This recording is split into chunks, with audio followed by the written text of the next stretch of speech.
গণতান্ত্রিক হওয়ার পথে পরিচালিত হওয়ার ক্ষেত্রে বাধাপ্রাপ্ত হবে এবং জনগণ তাদেরকে জবাবদিহিতার আওতায় নিয়ে আসার ক্ষেত্রে সক্ষম হবে।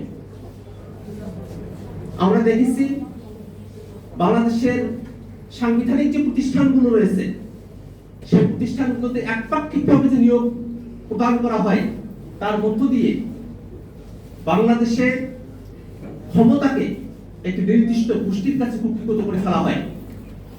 যারা সরকার গঠন করেন তাদের মর্জি মাফিক যদি বিচারপতি মনোনয়ন পান, দুদক, নির্বাচন কমিশন থেকে অন্যান্য সাংবিধানিক প্রতিষ্ঠানগুলো তারা যদি নিয়োগপ্রাপ্ত হয়, তাহলে স্বভাবতই সেই সাংবিধানিক প্রতিষ্ঠানগুলোতে যারা নিয়োগপ্রাপ্ত হলে তারা সরকারি দলের যে পারপাস এবং উদ্দেশ্য আছে সেগুলোকেই বাস্তবায়ন করবার, সেগুলোকে সার্ভ করবার মানসিকতা নিয়ে তারা তাদের কর্মজীবনটাকে অতিবাহিত করবেন। আমরা চাই বাংলাদেশ এক ব্যক্তির শাসন থেকে মুক্ত হয়ে বাংলাদেশ যেন সত্যিকার অর্থে একটি গণতান্ত্রিক শাসনের মধ্য দিয়ে নিজেদেরকে বিশ্বের দরবারে উন্নীত করতে পারে, তেমন একটি কাঠামো বাংলাদেশে আসুক। বাংলাদেশের বিচার বিভাগ নিয়ে দীর্ঘ সময় ধরে আমাদের আফসোসের জায়গা রয়েছে, হতাশার জায়গা রয়েছে।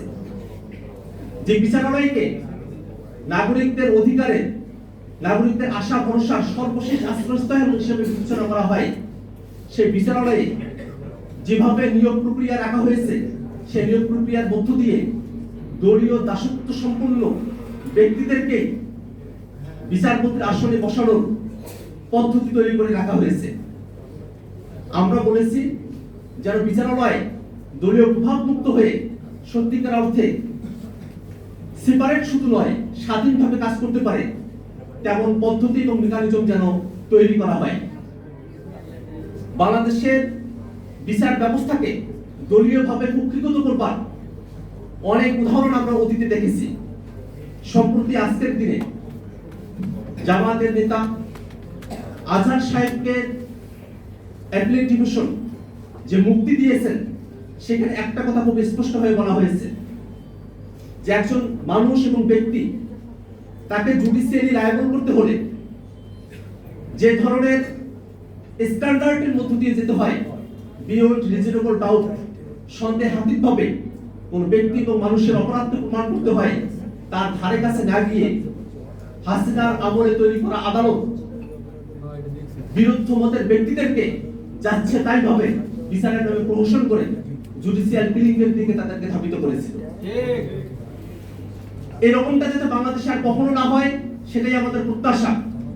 বর্তমানে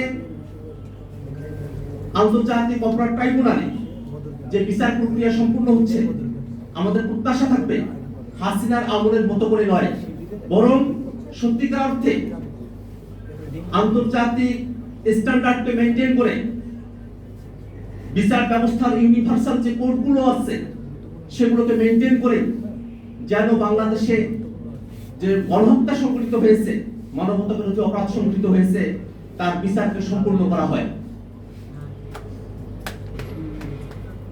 এটিএম আজহার সাহেবের মুক্তির মধ্য দিয়ে একজন ব্যক্তি ন্যায় বিচার প্রাপ্তির ক্ষেত্রে তার যে অধিকার, সে অধিকার তিনি প্রাপ্ত হয়েছেন।